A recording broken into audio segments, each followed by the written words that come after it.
Hello guys, welcome to Bhuvana's home kitchen. இன்னைக்கு வந்துட்டு ஒரு அவரைக்காய் பொரியல் எப்படி செய்யறதுன்னு பார்க்க போகிறோம்.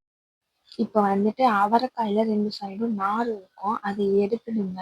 இதே போல் எல்லா அவரைக்காயிலையும் நாரை எடுத்து க்ளீன் பண்ணி எடுத்துக்கலாம். க்ளீன் பண்ணி எடுத்துக்கினதுக்கு அப்புறமா எல்லா அவரைக்காயும் மொத்தமாக வச்சு இப்படி பொடியாக கட் பண்ணி எடுத்துக்கோங்க. அப்போ தான் பொரியலுக்கு ரொம்ப நல்லா டேஸ்ட்டாக இருக்கும். இப்போ எல்லா அவரைக்காயும் பொடியாக கட் பண்ணியாச்சு. இப்போ வெங்காயம், தக்காளி ரெண்டுத்தையுமே பொடியாக கட் பண்ணிக்கலாம்.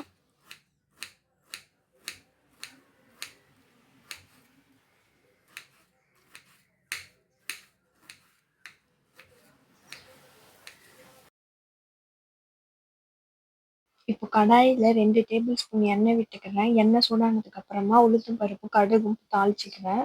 அதுக்கப்புறமா வெங்காயம் கட் பண்ணி வச்சுருக்கோங்க, அதை போட்டு வதக்கிட்டதுக்கு அப்புறமா இப்போ வந்துட்டு பூண்டும் கருவேப்பிலையும் ஆட் பண்ணுங்க. ஆட் பண்ணிவிட்டு ஒரு செகண்ட் வதக்கிட்டு அப்படியே தக்காளி ஆட் பண்ணிவிடுங்க. தக்காளி ஆட் பண்ணி வதங்கினதுக்கு அப்புறமா நம்ம கழுவி வச்சுருக்க அவரைக்காய் இப்போ ஆட் பண்ணிக்கலாம். அவரைக்காவை ஆட் பண்ணிவிட்டு இப்போ வந்துட்டு 1/4 டீஸ்பூன் மஞ்சள்தூள், 1 டீஸ்பூன் வீட்டு மிளகாத்தூள், அதுக்கப்புறம் தேவையான அளவு உப்பு ஆட் பண்ணிவிட்டு இப்போ வந்து மசாலா எல்லாத்தையும் சேர்த்து ஒரு மிக்ஸ் பண்ணி விட்டுட்டு கொஞ்சமாக தண்ணி ஆட் பண்ணிக்கோங்க.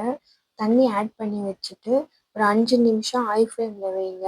இதுமாரி கொதிக்க ஆரம்பிச்சதுக்கப்புறமா மீடியம் ஃப்ளேமில் வச்சு ஒரு 10 நிமிஷம் இந்த தண்ணி எல்லாம் இல்லை பாருங்கள், வத்திடுச்சு. அவ்வளோதான், இப்போ அவரைக்காய் பொரியல் ரெடி ஆகிடுச்சு. தேங்காய் துருவல் வந்து ஆப்ஷனல் தான், அதை ஆட் பண்ணிங்கன்னா டேஸ்ட் இன்னமும் ரொம்ப நல்லா இருக்கும். அவ்வளோதான், இப்போ அவரைக்காய் பொரியல் ரெடி ஆகிடுச்சு. நீங்களும் இதை ட்ரை பண்ணி பாருங்கள்.